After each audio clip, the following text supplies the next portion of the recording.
Good morning, everyone. Alda Benavides, Superintendent, Edcouch-Elsa ISD, and to give us a warm welcome this morning is our Board President, Mr. Rolando Lozano.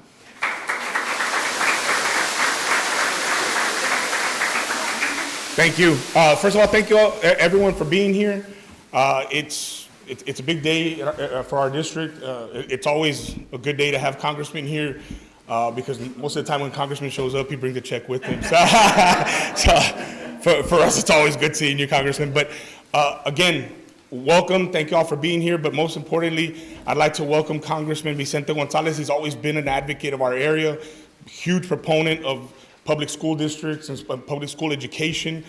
We appreciate everything he's done and he continues to do for our district and our entire Delta area. But you know, with that being said, I'd be remiss if I didn't acknowledge, you know, that we're still, you know, one of the poorest school districts in the state of Texas. But with that, I can also tell you we're one of the biggest and proudest when it comes to our heart and to our kids. We have a great group of kids and a great group of educators, custodians, bus drivers. I mean, we just got a great community here at Edcouch-Elsa. We're very prideful. We enjoy what we do, and we're very proud of what we do. And we put out a great product, and you can see it here. We just have great kids, and we have a great educational process here at Edcouch-Elsa. But with that, you're very important, and you know, your Title I money is very important. Your allotments are very important. What you earmark for our district is very important because we stretch that dollar as much as we can, and that's what we do here because we have to. But without your support, we wouldn't have any of this. So again, I'd like to welcome you. Thank you, and may God bless you. Appreciate it.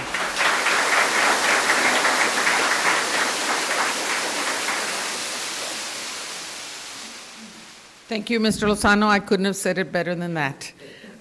Next, we're going to have our Edcouch-Elsa High School Student Body President, Justin Flores, introduce our Congressman.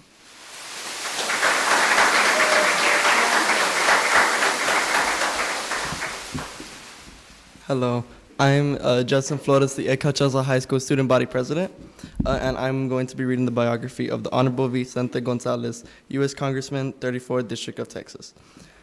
Vicente Gonzalez is currently serving his 4th term in the United States Congress. He is the elected representative for the 34th District of Texas, which encompasses eastern Hidalgo County and all of Cameron, Kennedy, Clayburgh, and Willacy counties. Congressman Gonzalez earned his GED in 1985 before attending Del Mar College, where he received an associate's degree in banking and finance in 1990. He worked his way through college at Embry-Riddle University, where many of his classmates were active duty military personnel.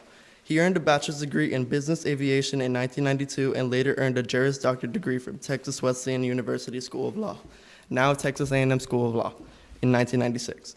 While attending law school, Congressman Gonzalez worked as an intern in the office of former Congressman Solomon B. Ortiz. In 1997, Congressman Gonzalez opened his law practice, V. Gonzalez and Associates. Congressman Gonzalez is a member of the House Committee on Financial Services, where he sits on the Subcommittee on Capital Markets and the Subcommittee on National Security, Illicit Finance, and International Financial Institutions.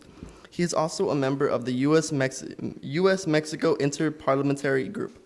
A lifetime resident of South Texas, Congressman Gonzalez is married to Lorena Saenz Gonzalez, a former teacher and school administrator in Edinburgh and McAllen. They both reside in the Rio Grande Valley.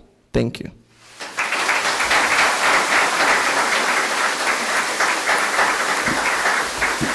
Thank you all so much for the warm welcome. It's always great to be here in Edcouch-Elsa, one of my favorite places to come and visit and certainly bring checks whenever I can.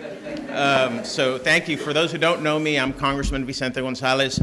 I want to thank y'all for having me today, and I want to start by thanking the board trustees and Dr. Benavides, the members and everyone who's here to join us today.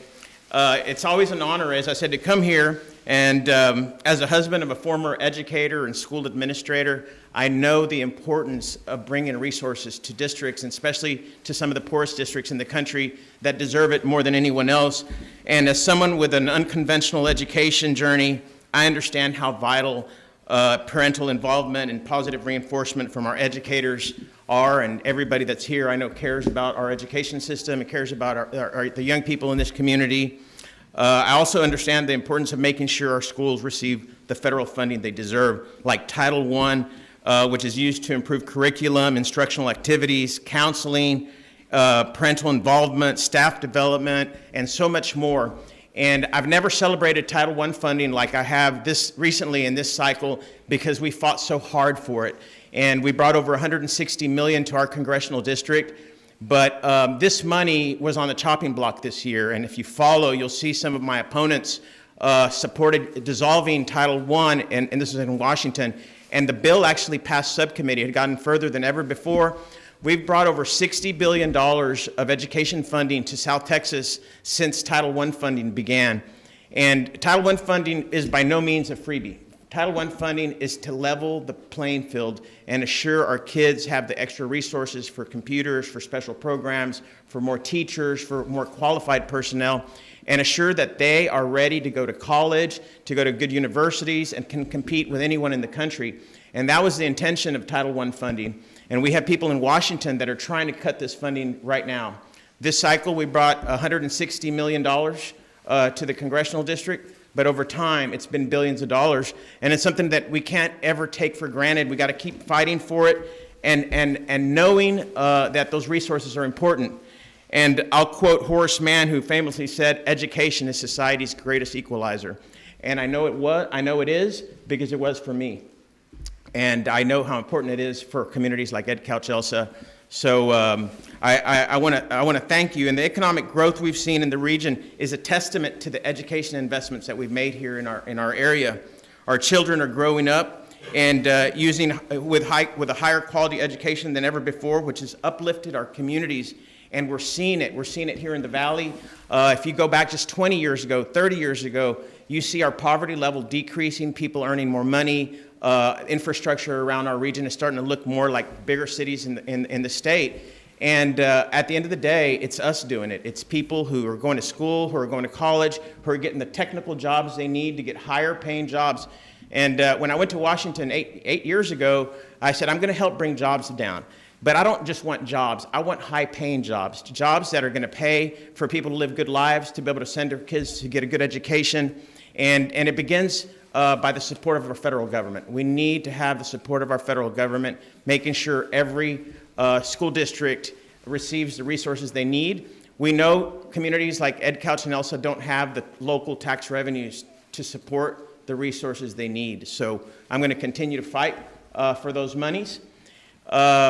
En español, me da mucho orgullo estar aquí con ustedes hoy. Para mí es muy importante asegurar que recibamos los recursos económicos del gobierno federal para distritos como Edcouch y Elsa y otros distritos. Este año pude traer $160 millones al distrito congresional para las escuelas y este año lo estoy celebrando más que nunca porque este año tuvimos mucha batalla en poder conseguir este dinero. Hubo una propuesta para cortar todos los fondos de Title I funding, que sería un impacto negativo para comunidades latinas, para comunidades como las de nosotros en el sur de Texas, y distritos que batallan para conseguir los recursos necesarios con los simples impuestos de una región. So I'm going to keep fighting for this money, and it's going to keep coming, and we definitely want to apply for more earmarks and grants, and I have my staff here. We always want to be in communication with you guys and look for funding opportunities. It all doesn't come from the state or local taxes. We need to apply for every dollar available. At one time, I didn't celebrate Title I funding 8 years ago, 7 years ago, even 2 years ago, because it was kind of a given. It started in 1965 when the civil rights movement and the country was trying to create a more equal educational system. And they committed billions of dollars over the decades to this. But now we have people in Washington that are trying to do the exact opposite. And there's a movement against some of those good things that had happened in the 60s and 70s and even 80s. And we need to push back. We need to fight back. We need to go out and vote. We need to make sure that our voice is heard. So with that, I want to thank everyone for having me. I look forward to our continued partnership, and we'll continue to advocate for Edcouch-Elsa in Washington and assure that we continue getting the resources we deserve. And hope to have a private meeting with y'all later, because I think there's also earmark funding, which isn't the largest checks, but they're still in the hundreds and thousands and sometimes in the low millions of dollars that you can do special projects that are needed here in the school that you can't fund on Title I or other monies that you're getting. And we really hope to be helpful with you. And before I end, I want to thank all the cheerleaders and amazing squad that y'all have here, and the beautiful mariachi who I had in Washington. I hosted in Washington with Ms. Rocha a few years ago before COVID. Now COVID has passed. We need to get them back up to DC. And everybody was really proud and happy to see them and listen to this beautiful music. And it's really hard to compete with them, right? I listen to mariachis all over the place. And you always know when you hear a beautiful mariachi that's well-educated and well-trained in their instruments, and it's something that's a tradition here in Edcouch-Elsa, and I'm always proud to be here. So, gracias, thank you so much. Thank you for your support. I'm going to continue to fight for you. Thank you so much.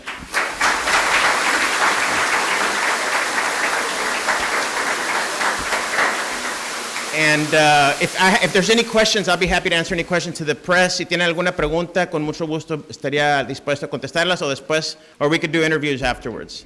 Okay? Okay. Thank you. I'm going to do the presentation for the check.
Get on each side. Yeah. That way we can get everybody in here. Y'all want to come over here, guys? Gotta stand up here. Right here. Go on, let's stand right here.